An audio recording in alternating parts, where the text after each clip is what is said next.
দুপৰীয়াৰ সময় আছিলে। ৰেডিঅ'ত গান লগাই ৰবিৰাম আহি আছিলে।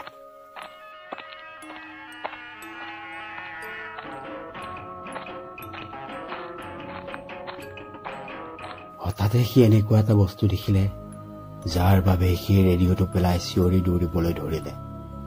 আজিৰ পৰা বহু বছৰ আগৰ কাহিনীটো মোক মোৰ খুৰা এজনে কৈছিলে। তেতিয়া বৰ এটা উন্নত হোৱা নাছিল গাঁওবোৰ। মানুহৰ ঘৰবোৰ বহুত দূৰে দূৰে, গছ গছনি হাবি জংঘলেৰে আৱৰা। সেই গাঁওখনৰ সেই তিনিআলিৰ মাজৰ ঘৰটোৱেই আছিলে ৰবিৰামৰ ঘৰ। সেই দূৰৈত থকা পথাৰখনত গাঁৱৰ সকলোৱে মিলি গৰু ছাগলীবোৰ তাতে চৰায়। সেইদিনাখন ভাদ মাহৰ 5 তাৰিখ আছিল, যেতিয়া ৰবিৰামে গৰুবোৰ পথাৰলৈ লৈ গৈছিল।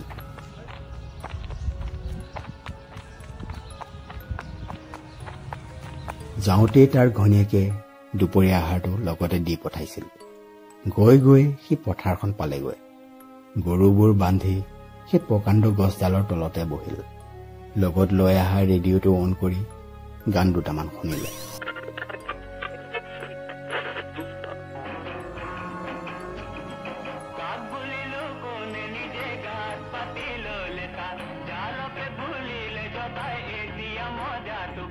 গান শুনি শুনি গছডালৰ তলতে ৰবিৰামে জিৰণি লৈ আছিল।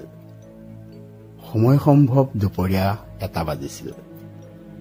খাই বৈ উঠি গৰুখিনিক পানী দিবলৈ গ'ল।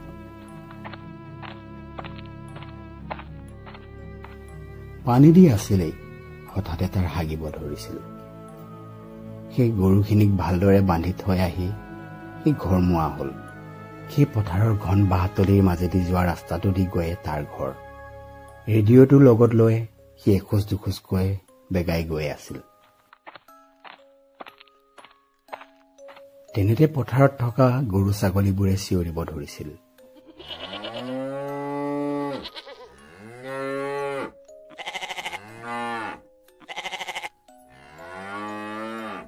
বেছি মন নিদি সি এখোজ দুখোজকৈ আহি আছিল। অলপ দূৰ গৈ তাৰ এনেকুৱা লাগিছিল যে তাৰ পিছে পিছে কোনোবা এজন আহি আছে। ঘূৰি নাচাই সি বেগাই যাবলৈ ধৰিলে। অলপ দূৰ যোৱাৰ পিছতেই তাৰ সন্মুখত দেখা পাইছিল এটা ছাঁ, এটা প্ৰকাণ্ড ছাঁ। সেই ছাঁটো দেখি এনেকুৱা লাগিছিল যে এজন প্ৰকাণ্ড মানুহ তাৰ পিছফালে আহি আছে। ভয়ত তাৰ কলিজা কঁপিবলৈ ধৰিছিল। দৌৰিবলৈ ধৰিলে ৰবিৰাম। হাতত থকা ৰেডিঅ'টো পেলাই ৰবিৰাম চিঞৰি চিঞৰি ঘৰ ওলালহি। তাৰ সেই ভয়ত কঁপি থকা দেখি ঘৈণীয়েকে তাক কি হল বুলি সুধিলে। সকলোখিনি কথা সি ঘৈণীয়েকক কলে। গাঁৱৰ গাঁওবুঢ়াক কথাখিনি জনোৱা হল। তেতিয়া গাঁওবুঢ়াজনে ৰবিৰামক ভালদৰে সুধিলে। তেতিয়া ৰবিৰামে সকলোখিনি কথা কলে। সি আহোঁতে দেখা সেই ছাঁটো 19 হাতমান ডাঙৰ আছিল। এটা প্ৰকাণ্ড ছাঁ, 2খন প্ৰকাণ্ড হাত।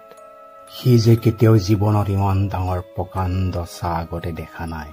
তেতিয়া গাঁওবুঢ়াজনে কলে, সেয়া আছিলে 19 শতিয়া, যি দুপৰীয়া সময়ত মানুহক অকলে পালে অসুবিধা কৰে।